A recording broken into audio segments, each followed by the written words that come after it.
welcome to episode one of the STRGHT6 vlog. Didn't mean to do this for a while, but if you've been following the channel, you'll have seen some videos from various drift events, and you'll probably have guessed by now that I'm based in Saudi Arabia. And I'll do a proper introduction to the channel in a little while, but I think the best way to start episode one of the new vlog is with the unveiling of a project car, or daily/project car I should say. I needed a car to get to and from work, so it has to be a daily, but there'll be some messing around with fixing it up and maybe some modifications and things along the way. So this is what episode one is all about. Quick introduction to the car. We'll do a little bit of an introduction to the channel as well, but there will be a proper trailer for that. So you find me right now in the garage of my building. I'm at home today. These are not the project car, unfortunately. They belong to my neighbour. Very nice they are too. Maybe we'll do a video on those at some point. There's a little bit of noise in the background because there's some traffic, but I think the best thing to do is avoid wasting any more time. Let's just go and have a look. So the car is parked out on the road because we only have one parking space and my wife uses that. So, any guesses? You're probably thinking Toyota, aren't you? If you've got any sense and you live in Saudi Arabia, you buy a Toyota or a Nissan or maybe a Hyundai. I have no sense, so I didn't. What did I buy? Well, yeah, that's right. I bought a Renault. Just about the worst car you could possibly buy when you live in a country where there are no Renaults. I bought a Renault Sport Clio 197, and here it is in all its dented, scratched, faded glory. I'll just do some quick B-roll just so you can have a little bit more of a look, and then we'll get it into the parking so we can have a proper look at the scratches, dents in more detail, and talk about some of the plans and do a little bit more of an introduction to the channel.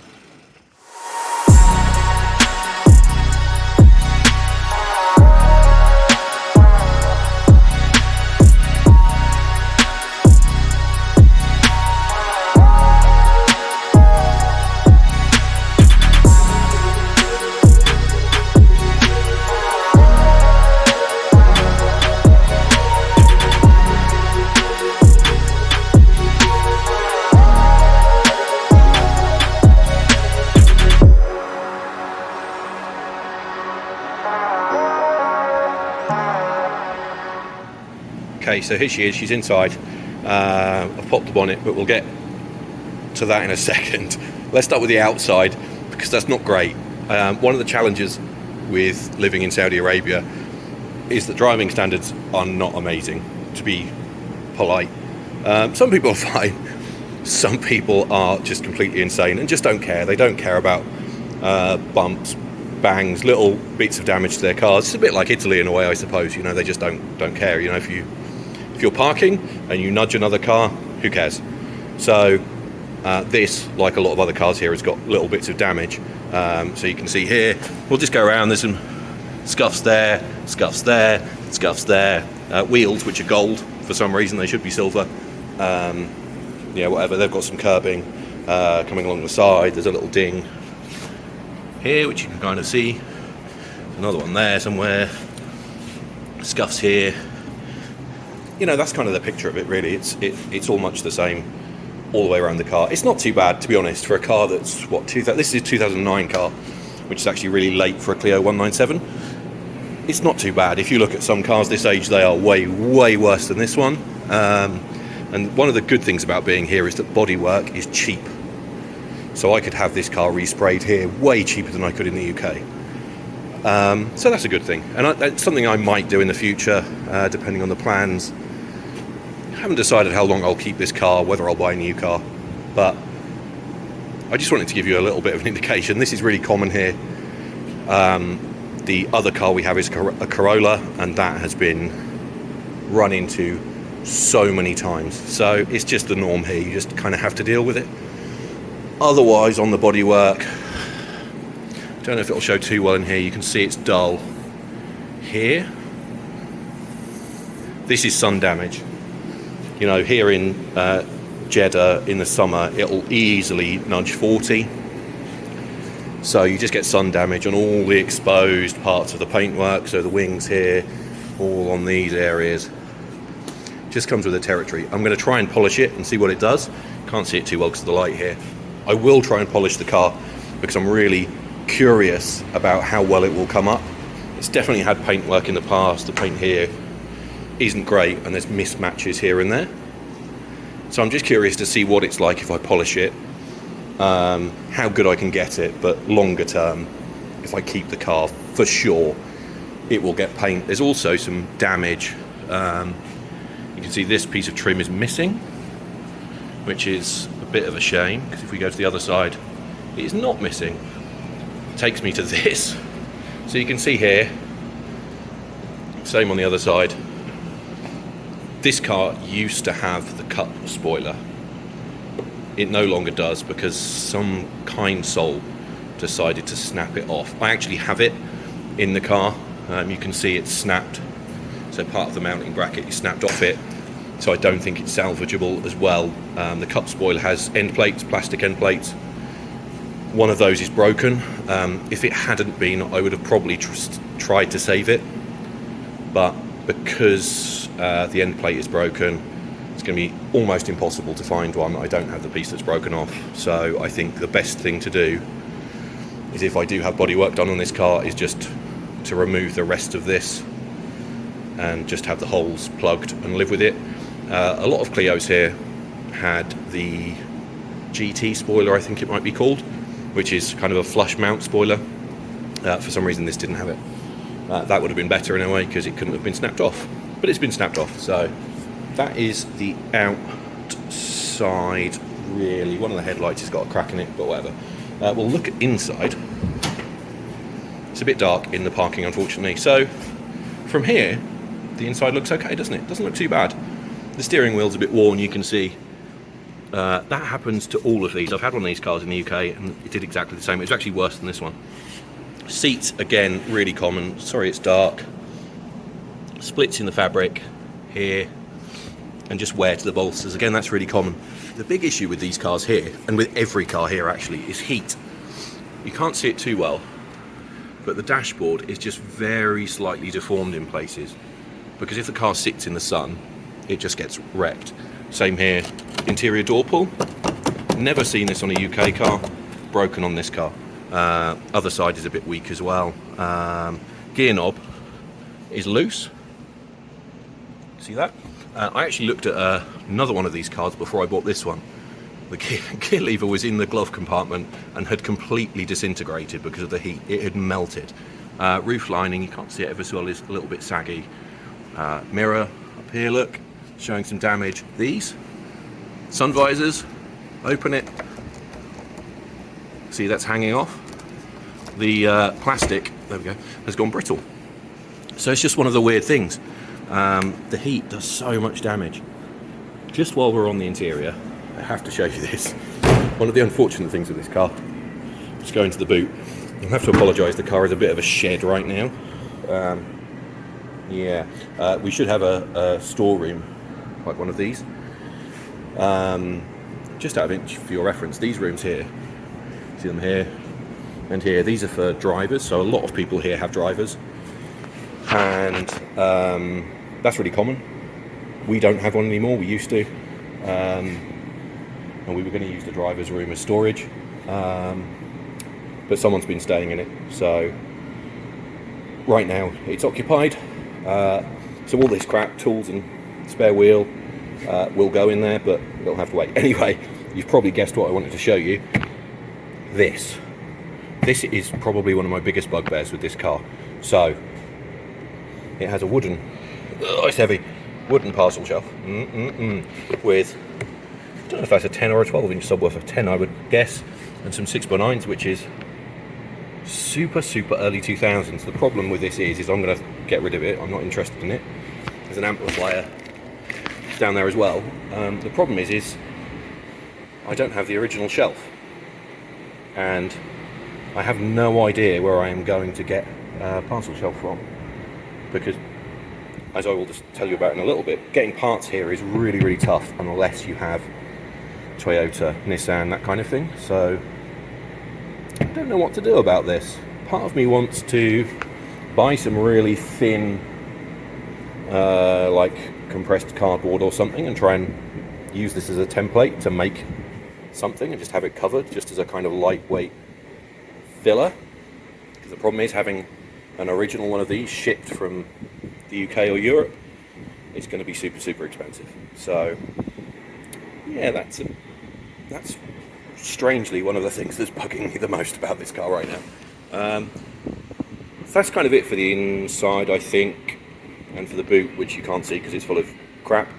Tail lights and that are okay. Rear bumper's not too bad apart from some scratches. Exhaust is okay. I really need to fix this, by the way, license plates. So here you have a choice between long license plates, as you would get in Europe, or these kind of US shaped ones.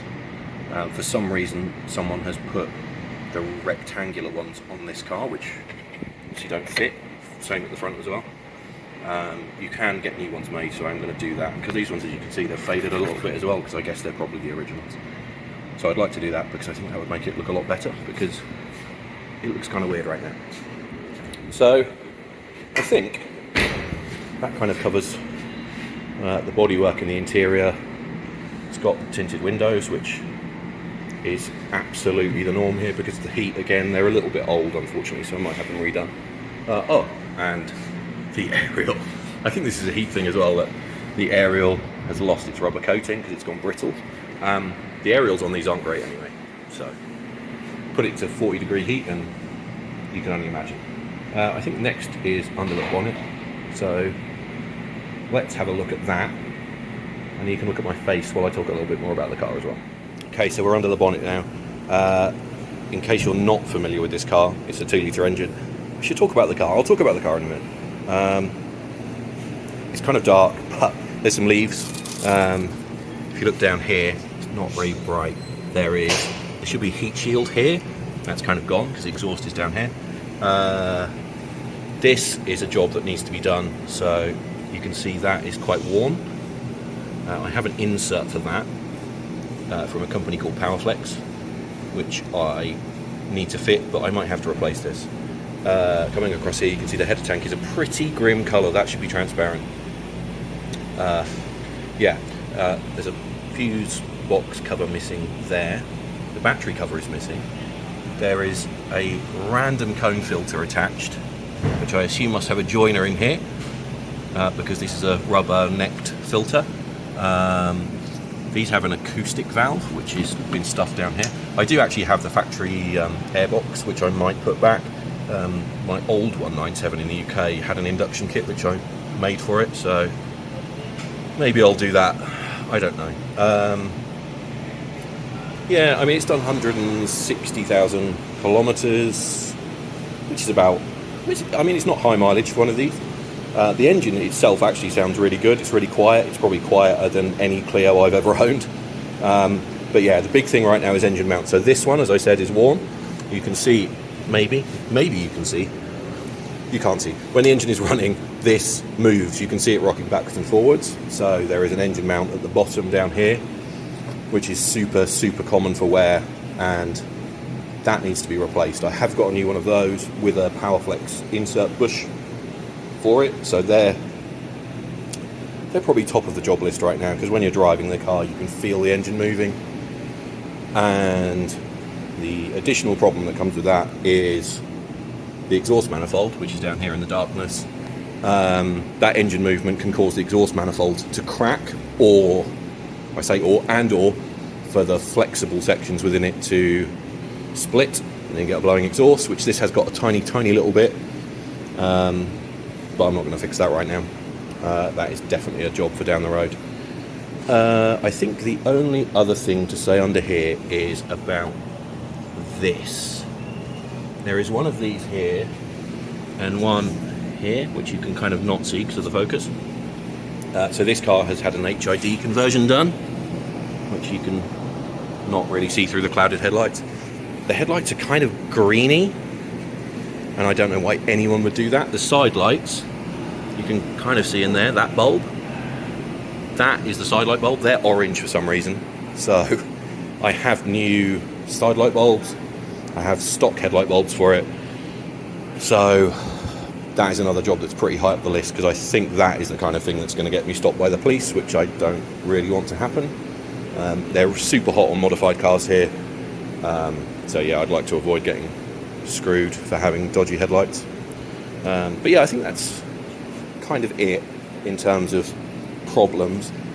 In the next video we will get to tackling those problems. So in the next video I'm going to try and do the headlights and also the insert in here. This is actually worse than I thought it was. Shouldn't move like that. And the lower one. And I'm trying to think, there was something else, I've forgotten what it was. Those are the main things. I've also needed to order some other parts, and that definitely brings us to the point where you should see my face, where I have to explain why I bought a Renault in Saudi Arabia and why it's so stupid. So you'll notice a lot during this video that I've talked about getting parts and how buying a Toyota would be easier, and that's simply because of market share. I think Toyota is something like 30% market share here.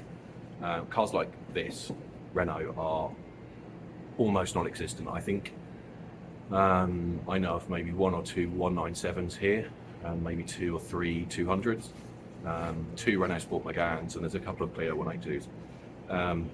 So that begs the question, is why did I buy a car that no one else buys and that you can't get parts for?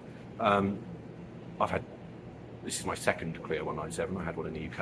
I've also had a Clio 172 Cup and a Megane 265. I'll put pictures of those in here so you can see what I'm talking about.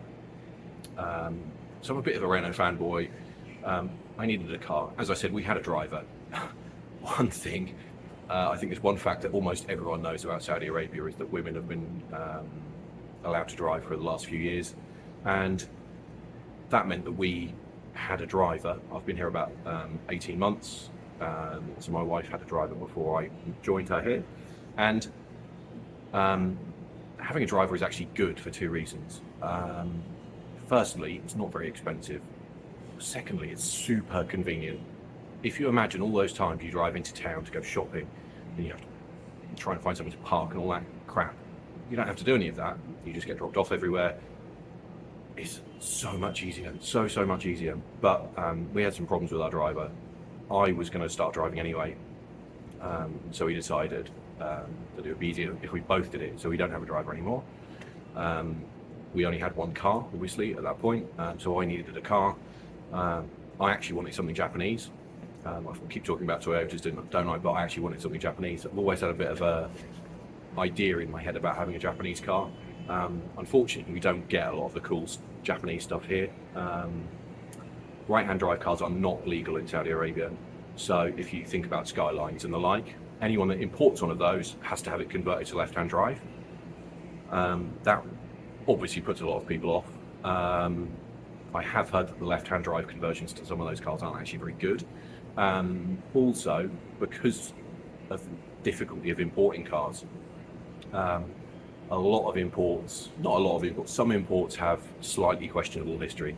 So what you'll do is you'll get people that import a Skyline or a 200SX, Silvia, whatever, but they will give it the VIN number from an Altima or a Sunny to try and get around the import rules. And that to me is not smart, because if you get found out, obviously they could take the car and you could get in a lot of trouble. So that ruled out a lot of those kind of cars, even though there are some of them here. And I think just with the timing, I needed a car, so I just thought, well, we'll see what comes along. I had a list, basically. On that list were things like this, but Focus STs, Golf GTIs, Civics, anything like that, anything interesting Japanese or interesting in European. Basically, I'm not really into American cars. American cars are a really big deal here. Lots of people have Mustangs, and Chargers and Challengers and Corvettes and all that stuff. Sorry, not my bag. You probably won't see a huge amount of it on this channel because they're not really for me. I do know some guys that have got them, fair play, but it's just not my scene, so it's not something that I would buy personally. So this Clio came along, and the price was right, the timing was right, so I bought it. That was pretty much as far as the logic went. I mean, the only other thing with these is that because I've owned some in the past, I kind of know my way around them. So any smaller jobs I can just do myself, and I'm You know, if I was buying a Japanese car, I wouldn't be as familiar. So that was it, really. That was the logic. Yeah, that was it. The problem I've got now is that I'm realising just how hard it is to get parts. So the Powerflex bushes I talked about earlier for the engine mounts, they took a month to get here from the UK. The new lower engine mount, that came from Turkey and took about 3 weeks to get here. I'm just looking for some new suspension bits. Again, I'm probably going to be looking at 3 weeks because no one here stocks parts for this. And that's not just a Renault problem, that's most European stuff. There's a lot of Chinese cars here, same problem. You just can't get parts. So maybe I should have bought a Corolla, but I didn't. I've got a Clio. So part of this project will probably be my frustrations at not being able to get parts. So that's kind of it, really. That's about where we are. As I said, in the next video, we will look at doing the engine mount bushes, doing the headlight bulbs, maybe starting to have a look at the stereo just to see what the wiring is like and how easy it's going to be to remove, polishing the bodywork, and who knows, it depends what I can order, how long it'll take. It's in God's hands. Yeah, so that's it. If you are wondering a little bit more about the channel, I will put a trailer up just to give you a bit of an overview of who I am, what I do. Whether that goes up before this episode depends on how quickly I can edit it. But stay tuned. Sorry, I'm a bit hot and gross. It is like 35 degrees here. We're getting into summer. This is not the time to be working on cars, but it is what it is. I don't want the engine to fall out of the Clio, so next episode, engine mounts. So thanks for watching. Tune in for the next episode and the episodes after that. These will become more regular now. And it won't just be this car. It'll be more track, vlogs from the track itself, looking at some of the cars here. There's some really nice Japanese cars here that I want to do some videos with, and just generally a look at life in Saudi Arabia. So stay tuned for that. Make sure you watch the trailer, like, comment, subscribe, all that stuff, and thanks for watching.